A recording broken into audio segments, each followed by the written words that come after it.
You're not that useful when you're hurt. So it's your responsibility, not just to yourself, but to your community around you, to be as optimally healthy as you can, so that you can be as useful as you can when you're needed. And so, thank you again. Once again, I appreciate you being out here. No problem, dude. And hanging out with me. Super chilling. Yeah. It's all good.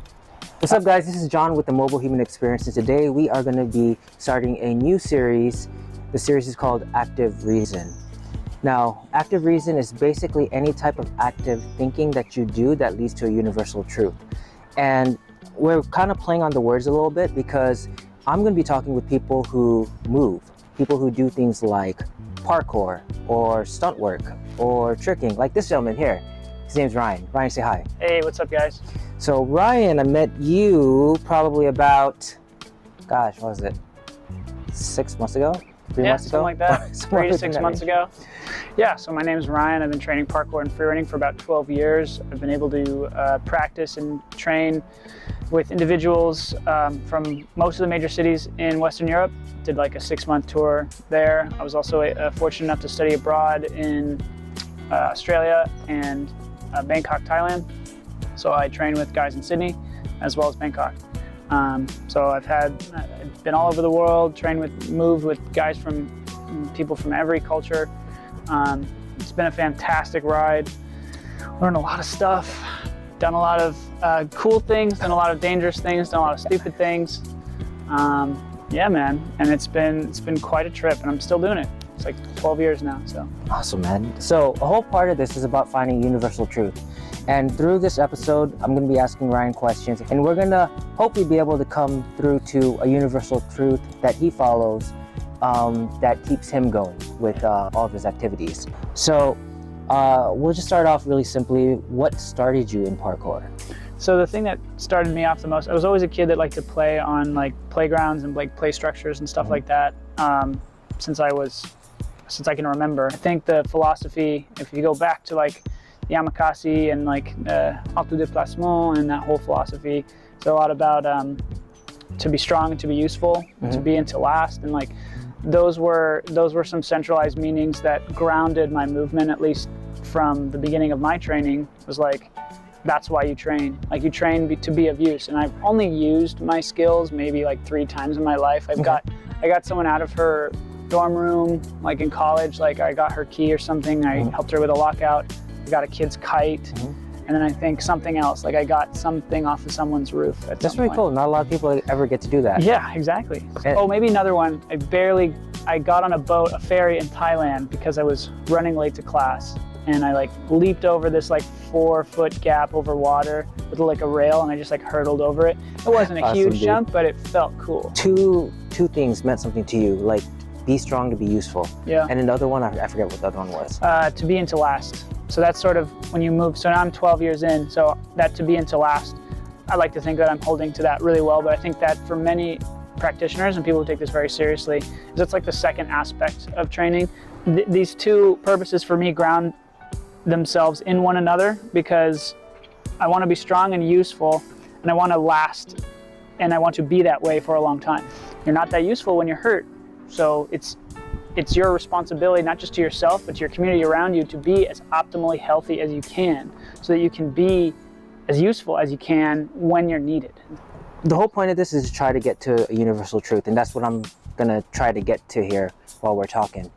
And a deep-seated core root reason for why you do things. And sometimes the way to do that is to take a lateral look at different things that you do that might be similar, right? And find a core piece that ties it all together, right? Yeah. So we've talked about parkour. Let's talk about tricking. Sure. Yeah, I've been doing that like sort of recreationally. I mean, I've done all this recreationally, but like tricking is maybe like 3 to 5 years if I think about, because it's only at the tail end of my sessions. It's definitely not my focus, but I love the stuff that trickers can do. So I like to try. You know, what do you feel like when you're tricking? Like, what do you feel internally? The feeling comes when I achieve the move and I land it and it feels light and effortless, and that's how you know you're doing, at least you're doing something right. You know, when you land a move, nice and calm, like upright, a significant sense of completion when you do it. Like if you do it right, if you do tricks right, it feels really good. What do you feel when you're doing parkour? I'm getting more grounded in how it feels when I'm like how my muscles feel when I do things like strides or swings or stuff like that. So I'm actually experiencing more. I'm appreciating that more. I'm appreciating the strength aspect more than I did when I was younger, because I just want to get the move, because that's like, you know, in a video game, you're like, this is my skill tree and I want this, this, and this, and this. Yeah, totally.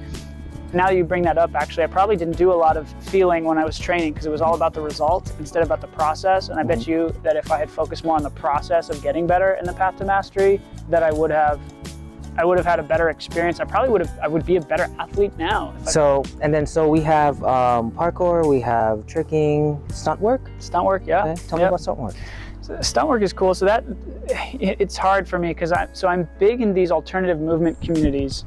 And my first, I saw the fire thing yesterday. Yeah, man. Yeah. Cool. So like, it doesn't, like, movement is interesting to me. I suppose I am drawn towards risk and risk competence and becoming competent at assessing and overcoming risk. Yeah. I think there's something there that we sort of lack the evolutionary pressures on our humanity that we would have had. I'm going to say something at the end of this, at the very end of this, because we're very similar in many senses, right? Sure. And I'm going to see if I can wrap it up in that certain way, but I just wanted to say that. Yeah. I'm going to say a sentence, and it's not a complete sentence, but it might be a part of your route, or it might be a springboard of your route. Okay. And it's something that I think about quite often, but I'm just going to put this out here now. Sure. Exploration and understanding of human performance or possibility. It's a huge one. Definitely the exploration part, and human possibility, definitely. What was it? Exploration and understanding. Yeah, the understanding is definitely for me more of the philosophy. I'm definitely into the philosophy. Like, I love asking why. Even my parents complain, like, why? Like, I'd be like, why is the sky blue? Like, why is that? Well, because this. Why? Yeah. My dad always tell me it was annoying. But yeah, so that's one of the reasons why I traveled. Actually, I probably would not have traveled outside the US if it wasn't for parkour, free running, movement, just in general. Like, yeah, I think we're getting closer to the idea. We're kind of touching on it at surface level. Sure. So, I mean, the main thing for you is, I think the biggest, the word that had the biggest impact for you is exploring. Yeah. Right? Okay. Now, and it's because you've said it multiple times, and it kind of interjects with everything that you're doing. Yeah. Right? And understanding is kind of underlying there. But if there's something that you can give back from everything that you gained, right? In terms of like what you learned about yourself from tricking, from parkour, from stunt work, from traveling, right? Sure. And then, you know, is there something that you come back to whenever you're talking to a new student or a student that's going through something? Or what is the minimum possibility that you can go through to get on the path to do the thing that you want? Say I can't jump a 6-foot gap. It's like, okay, well, can you jump 4 foot? No. Yeah. 3 foot? No.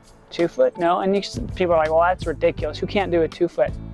There are people who can't do it. There are humans that have a wide-ranging variety of, whether it's a legitimate ailment or it's a psychological ailment, or not that psychological ailments are not legitimate, but whether it's clearly present or may not be clearly present, people have their own thresholds for what they're willing to try, what they're willing to do, and what they think they're capable of. So I'd say as a coach and as like a leader, at least of people who are trusting themselves to you and trusting their safety to you, I think it's in your best interest to encourage them to edge their boundaries forward, but not at their own peril, if that makes any sense. Makes a lot of sense, actually. Find that minimum unit of possibility that you can do, and then go from there. If there's any one thing that you can close off on, what would that be? Any one thing?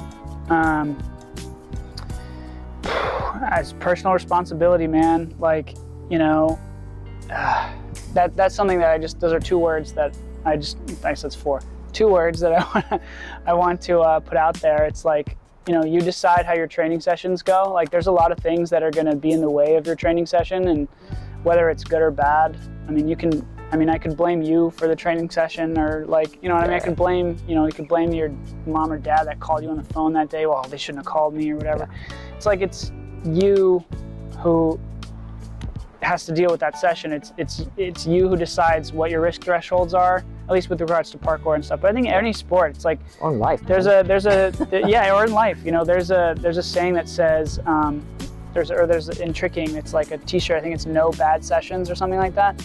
There's it's like a t-shirt, yeah, it's like a t-shirt I've seen a few times, and at first I thought like, well, you can definitely have a bad session. Like back when I was 16, when I let the external circumstances dictate to me like how the session is, like, well, you know, he's not wearing a shirt, or you know, whatever. Yeah. He's flexing on me or whatever, and that bothers me, or he can do that jump and I can't, and that's, now that I know I can't do that jump, it's a bad session. You can flip that script, you can reframe that very easily and be like, actually, this is a great session because I know that that's a skill tree that I can go down now, that I thought I had it right and I don't. And it's actually like a beautiful opening to an entire new world, could be a new world of movement. And that's the case.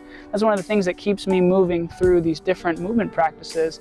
You know, you can call me like a jack of all trades, master of none, but I love being able to move between the communities. I love being able to, like, I literally just went to like someone's house out in the boonies, and like we just spun fire. Like, you know, I can just do that because I care about movement, because I care about competence, because I care about, you know, intelligently navigating and competently navigating risk. Like, that's important to me.